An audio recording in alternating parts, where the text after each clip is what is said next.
وہ اپنے حضور جھکنے سے محروم نہ کرے. قیامت کے دن اللہ تعالیٰ لوگوں کو کہے گا کہ میرے حضور سجدہ ریز ہو جاؤ. آج اگر کوئی نماز پڑھتا ہے یا نہیں پڑھتا، قیامت کے دن تو چاہے گا کہ میں اس کی حضور سجدہ ریز ہو جاؤں. جب سورج سوا نیزے پہ ہوگا پھر تو کوئی انکار نہیں ہوگا.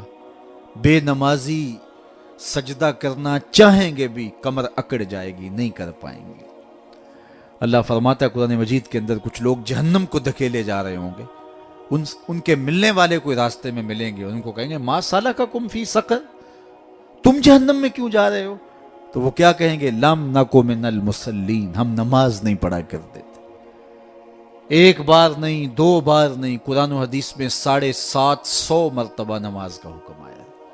یار ایک بات میں آپ کو کہوں، ہمارے خطبہ کہتے ہیں نا کہو سبحان اللہ، تو سامعین نہ کہیں تو وہ ناراض ہو جاتے ہیں.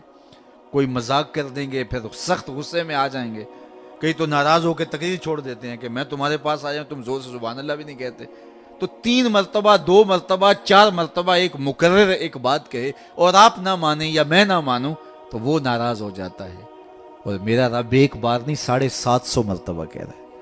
نماز کا حکم اللہ اور اس کے رسول کی جانب سے 750 مرتبہ ہے. کتنا ڈھیٹ پنا ہے کہ بندہ پھر بھی اللہ کے حضور سجدہ ریزی کی توفیق نہ پائے، اور وہ کس طرح جو ہے وہ ڈٹائی کے ساتھ اپنی زندگی گزار دے. 5 گانا نماز شعار زندگی بنا لو. یہ دین ہے، اس کو اچھی طرح سے روحوں میں اتار لو. 5 گانا نماز کبھی بھی تم سے قضا نہ ہونے پائے. اور اگر ہو سکے تو سحری کے سجدوں کی بھی عادت ڈال لو. اس وقت رحمتیں اترتی ہیں، رزق بٹتا ہے، کرم نوازیوں کا نور اتر رہا ہے. یہ جو آپ کہتے ہیں گھر میں ٹینشن بہت ہے، پریشانیاں بہت ہیں، مسائل بہت ہیں، اپنے بھی دشمن ہو گئے، شریکہ برادری نے مار دیا، کتنے مسائل ہیں. آپ سجدے تہجد کے ادا کرنے شروع کر دیں، روح کو قرار آ جائے گا، باطن کو چین آ جائے گا. ایک روایت میں آتا ہے حدیث پاک میں کہ جب سحری کا وقت ہوتا ہے تو شوہر اٹھتا ہے اور اپنی بیوی کو کہتا ہے اللہ کی بندی تو بھی اٹھ اور اللہ کے حضور سجدہ ریزی کریں. سارے دن کی تھکی ہوئی خاتون اٹھ نہیں پاتی تو وہ خیر وضو کر کے واپس جب آتا ہے تو چلو میں تھوڑا سا پانی لے آتا ہے اور اپنی بیوی کے چہرے پہ چھڑک دیتا ہے اور مصلی بچھا کے نماز پڑھنے لگ جاتا ہے. تو بیوی اٹھتی ہے، دیکھتی ہے کہ میرا شوہر نماز پڑھ رہا ہے تو اس کو بھی خیال آتا ہے، تو وہ بھی اٹھتی ہے، وضو کرتی ہے، شوہر کے قریب مصلی بچھا کے وہ بھی نماز پڑھنے لگ جاتی ہے. سحری کا وقت ہے، نیم اندھیرا ہے، کوئی دیکھنے والا نہیں. کبھی شوہر سجدے میں ہے، کبھی بیوی قیام میں، کبھی وہ رکوع میں ہے، کبھی یہ قومے میں ہے، کبھی وہ جلسے میں ہے. دونوں اللہ کے حضور سجدہ ریزیاں کر رہے ہیں. حدیث پاک میں آتا ہے دونوں کو دیکھ کے رب مسکرا رہا ہوتا ہے. اپنی شان کے مطابق اللہ خوش ہو رہا ہوتا ہے کہ میرا بندہ اور میری دہلیز کی باندی کس قدر میرے حضور سجدہ ریزیاں کر رہے ہیں. تو صاحبو آؤ اپنی پیشانیوں کو سجدوں کے نور سے مالا مال کریں. کتنی زندگی ہم گزار چکے ہیں، تھوڑا وقت باقی ہمارے پاس، بہت وقت گزار چکے ہیں. نہ جانے اٹھنے والا اگلا قدم کہاں ہے. آج موقع ہے کل نہیں ہوگا. وقت پر کافی ہے ایک قطرہ بھی آب خوش ہنگام کا. جل گیا جب کھیت برسا می تو پھر کس کام کا. پھر پچھتاوے سے کیا، آج کا پچھتاوا کل کی بہتری کی ضمانت ہوگی. کل کا پچھتاوا حسرت اور دکھ کو بڑھانے کے علاوہ اور کچھ نہیں ہوگا. آج لے ان کی پناہ، آج مدد مانگ ان سے، کل قیامت کو نہ مانیں گے اگر مان گیا. اقبال نے کہا تھا موسم اچھا پانی وافر مٹی بھی زرخیز، جس نے اپنا کھیت نہ سینچا وہ کیسا دہقان. آج موقع ہے، آج فرصت ہے. وہ ایک فقیر تھا، وہ بازار میں کھڑا رو رہا تھا تو کسی نے روک کے کہا بابا کسی نے مارا ہے؟ کہا نہیں کوئی ایسی بات نہیں ہوتی. کیوں رو رہے ہو؟ کہا بس ان کے رویے نے رلا دیا. کیا مطلب؟ کہا گزر رہا تھا، ان کو دنیا میں کھوئے ہوئے دیکھا، دل میں ترس جاگا تو میرے خیال میں آیا ان بندوں کی رب سے صلح نہ کروا دوں. تو پھر کہا میں نے اس سے بات کی تو آواز آئی لے آ میری چوکھٹ پہ، ایک آنسو سے سارے گناہ معاف کر دو. لے آ میری چوکھٹ. میں بڑا خوش ہوا، بہت خوش ہوا، اور میں نے ان سے کہا کہ آؤ اس کی چوکھٹ پہ، وہ تو معاف کرنے پہ آمادہ ہے. تو میں تو بڑی خوشی سے ان کو یہ خبر دی. یہ الٹا میرا مذاق اڑانے لگے، جا بابا کام کر، تجھے کیا پتا دنیا داری کیا ہوتی ہے، بچے بھی تو پال لیں، تم آ کے ہمارے سر پہ کھڑے ہو گئے. یہ الٹا میرا مذاق اڑانے لگے، مجھے کوسنے دینے لگے. وہ تو مان رہے، یہی نہیں مان رہے. تو مجھے ان کے رویے پہ رونا آ گیا. اگلے دن وہی شخص قبرستان کے قریب سے گزرا، دیکھا کہ وہی بابا قبرستان میں کھڑا رو رہا ہے. تو پھر رک گیا، کہا بابا بازاروں میں بھی روتا ہے، قبرستانوں میں بھی روتا ہے. آج کیا ماجرا ہوا؟ کہا کہانی کل والی ہے. کہا کیا مطلب؟ کہا کل ان سے مایوس ہو گیا، آج صبح اٹھا تو ادھر آ گیا. میرا خیال یہ ہوا چلو وہ نہیں مانے تو قبرستان والوں سے بات کرتے ہیں. تو میرا یہ خیال ہوا ان کی اور رب کی صلح کروا دو. تو کہا پھر آج کیا بنا؟ کہا آج یہ مان گئے وہ نہیں مانتا. آج وہ مان رہا ہے ہم بھی مان جائیں. کل ہم مانیں گے لیکن وہ نہیں مانے گا. قبل اس سے کہ وہ وقت آئے کوئی حجت باقی نہ رہے. تھوڑا سا وقت ہے. وہ کسی نے کہا نا اج سا بھی نے کھلے راہ بھی نے انج ٹوک نوکھڑے ٹکنے نہیں. ٹر پویں تے پینڈے مک جاندے کار بیٹھیاں فاصلے مکنے نہیں.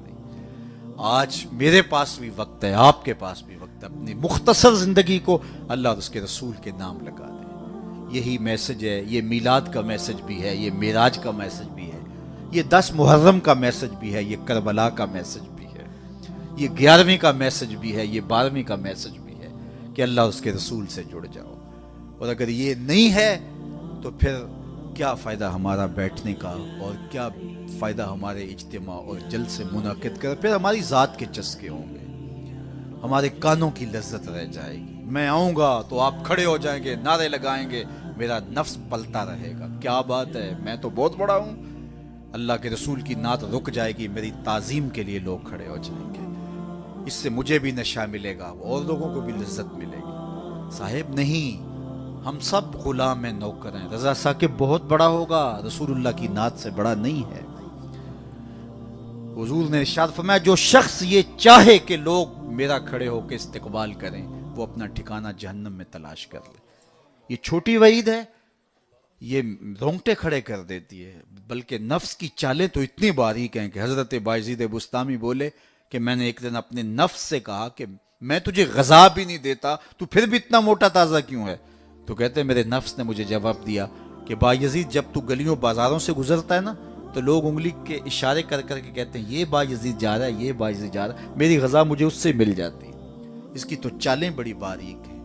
واہ واہ بڑا جلسہ کروایا جی، کمال ہو گئی، منتظمین اس پہ راضی ہو گئے. صاحب اس کی ضرورت نہیں ہے.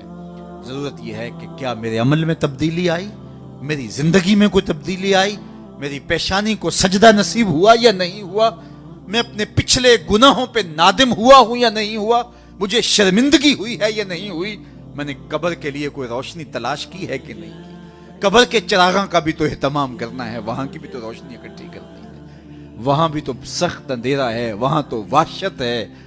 اللہ اکبر، تو وہاں کے لیے بھی تو کچھ چراغاں کرنا ہے. تو یہ مختصر زندگی اپنی قبر کو روشن کرنے کے لیے، اپنی آخرت کو پر نور کرنے کے لیے، اللہ اور اس کے رسول کی رضا جوئی کے لیے گزار دو. اقبال کے سارے کلام کا رس نہ چھوڑیں تو خلاصہ یہ نکلتا ہے کہ محمد سے وفا تو نے تو ہم تیرے ہیں، یہ جہاں چیز ہے کیا لوح و قلم تیرے ہیں. کہا ان سے وفا کر لو پھر قلم بھی تمہیں دے دیں گے، تختی بھی تمہیں دے دیں گے، جو لکھنا ہوا خود ہی لکھ لینا. پھر تیری تقدیر کے فیصلے واشنگٹن میں نہیں ہوں گے بلکہ خدا بندے سے خود پوچھے گا بتا تیری رضا کیا. شرط یہ ہے کہ جب دل کا رشتہ حضور سے جڑ جائے، قرآن اور صاحب قرآن سے جڑ جائے. آئیے میں اور آپ اپنی زندگی کو ان کے نام لگائیں. نماز عشاء کا وقت ہوا چاہ رہا ہے. میں جتنی باتیں کر لیں اگر ان پہ عمل ہو جائے تو میرے لیے اور آپ کے لیے اتنا ہی کافی ہے.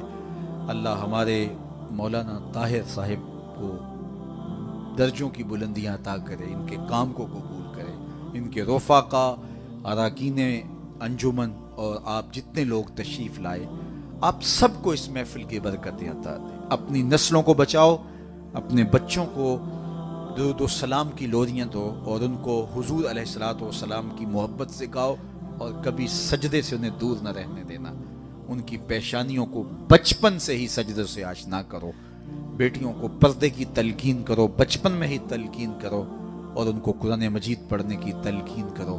اور سجدے سے کبھی ہمارے گھر نہ آشنا نہ ہو. کتنا خوبصورت گھر ہے کہ جب صبح کے اجالے پھوٹتے ہیں تو مرد مسجدوں کو نکل پڑتے ہیں اور بیٹیاں گھروں میں مصلے بچھا لیتی ہیں.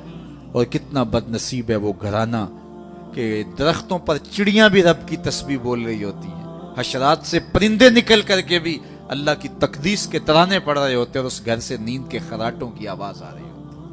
بد نصیب ہے وہ گھر، بدبخت ہیں وہ لوگ کہ جنہیں اللہ کے حضور سجدے کی توفیق نہیں. اللہ آپ کو، مجھے سب کو اپنے حضور جھکنے کی توفیق دے۔ وآخر دعوانا ان الحمدللہ رب العالمین۔